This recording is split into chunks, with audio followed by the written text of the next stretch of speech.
Mes chers compatriotes, je voudrais vous parler aujourd'hui, rapidement, d'une situation qui s'aggrave, parmi toutes les situations qui s'aggravent en France, mais celle-ci est particulièrement préoccupante, c'est celle de l'agriculture. Voilà. L'agriculture, hélas, continue de s'effondrer. Pourquoi je vous dis ça ? Parce que les comptes nationaux de l'agriculture sont sortis le 3 juillet et révèlent que le résultat brut de l'agriculture en France, d'après ces comptes nationaux, a baissé de 10,5%. C'est énorme, de 10,5% en 2023. Après une embellie qui avait eu lieu en 2022 de plus 14%, mais qui avait fait suite à déjà de nombreuses années d'effondrement. Donc on est reparti vers un nouvel effondrement. On note notamment que le résultat brut par exploitant baisse de 13,4% en un an. En un an, le résultat brut par exploitation baisse de 13,4%. Pourquoi ça ?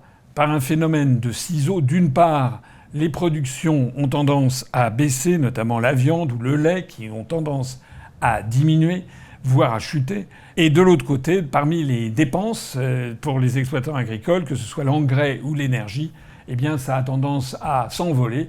Notamment, les agriculteurs sont frappés de plein fouet par la hausse du prix de l'énergie, qui est à la fois due au marché européen de l'énergie, de l'électricité, mais aussi à l'effet des sanctions contre la Russie, à l'effet de la destruction de Nord Stream par les Américains, etc., etc. Donc, les Français, les agriculteurs français, comme tous les Français, sont victimes d'une hausse phénoménale du prix de l'énergie.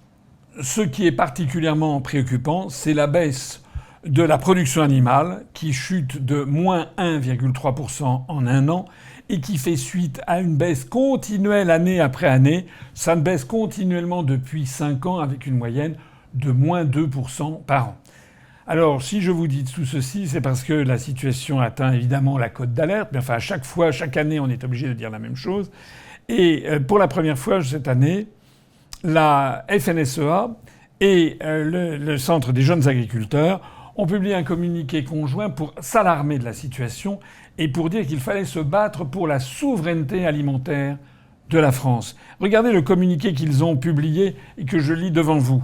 Face à cette situation préoccupante, la FNSEA et les jeunes agriculteurs appellent les futurs décideurs politiques à se saisir rapidement des sujets agricoles, car les dernières mesures et engagements adoptés ne répondent que très partiellement aux attentes du monde agricole.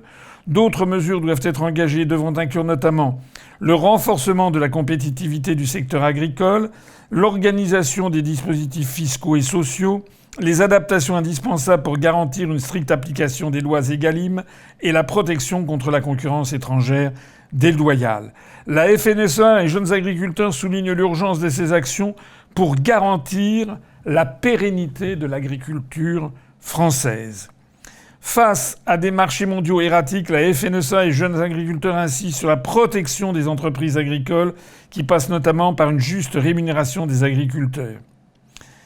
Face aux défis démographiques, l'attractivité du secteur est un enjeu fondamental si l'on veut attirer des jeunes qui feront la souveraineté agricole et alimentaire de demain. Cette santé économique permettra aux agriculteurs d'entreprendre, d'investir et de se projeter dans le futur afin de continuer de produire une alimentation issue de la ferme France, dont son modèle est reconnu comme l'un des plus vertueux du monde. Quand je lis ce communiqué, je vais vous dire, ça me fait de la peine. J'ai presque envie de pleurer. Pourquoi ? Parce qu'on voit une profession qui est condamnée à la disparition. La FNSEA a déjà tiré la sonnette d'alarme il y a quelques mois en disant que si l'Ukraine entrait dans l'Union européenne, ça serait la fin de l'agriculture française. Or, les négociations d'entrée de l'Ukraine ont commencé il y a quelques jours dans l'Union européenne. La FNSEA et jeunes agriculteurs ont publié un communiqué conjoint où il est question non seulement de se battre pour la souveraineté alimentaire, mais ils disent même qu'il en va de la survie de l'agriculture française. Et pourquoi ça me met les larmes aux yeux ? C'est parce que je me rappelle qu'en 2017, quand j'étais candidat à l'élection présidentielle, c'était le 30 mars 2017, je suis allé à Brest pour aller plancher devant la présidente de la FNSEA de l'époque, Madame Christiane Lambert, qui avait réuni les troupes de la FNSEA. Et j'avais milité pour le Frexit. sous des regards assez goguenards, il faut bien le dire. On me regardait un peu comme si j'étais un professeur Nimbus. Et la FNSEA avait tenu à affirmer la nécessité absolue de rester dans l'Union européenne. On avait eu des commentaires des journaux qui expliquaient à quel point il était fondamental de rester dans l'Union européenne pour avoir une souveraineté alimentaire partagée, une souveraineté européenne partagée.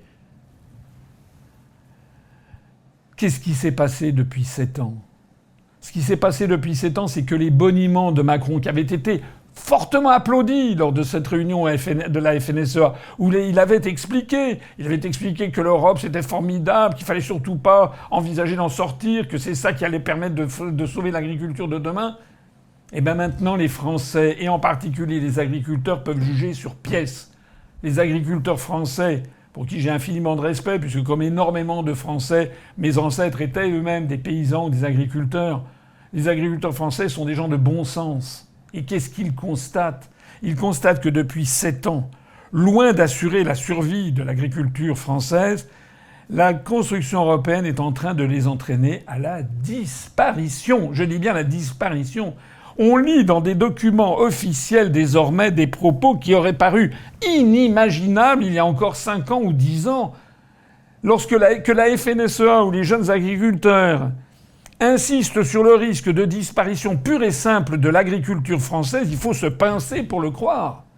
Et qui réagit face à cela ? Qui en parle au moment des élections européennes ?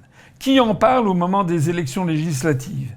Actuellement, tous les débats sont phagocytés par une question qui consiste à savoir s'il faut ou non faire barrage au Rassemblement national. Et pendant ce temps-là, l'agriculture française est en train de s'effondrer. Alors oui, je fais part ici de mon regret, de ma tristesse, de mon amertume, de voir que je tire la sonnette d'alarme depuis 17 ans. Il y a 7 ans, j'étais candidat à l'élection présidentielle. Je peux vous assurer que si j'avais été élu en 2017, les agriculteurs français n'en seraient pas dans la situation dans laquelle ils sont. Parce que ce qui va se passer, si l'on continue comme ça, si l'on reste dans l'Union européenne avec l'ouverture à tous les vents, par les accords de libre-échange, à toutes les productions faites à l'étranger avec des très très bas coûts de salaire ou de charges sociales.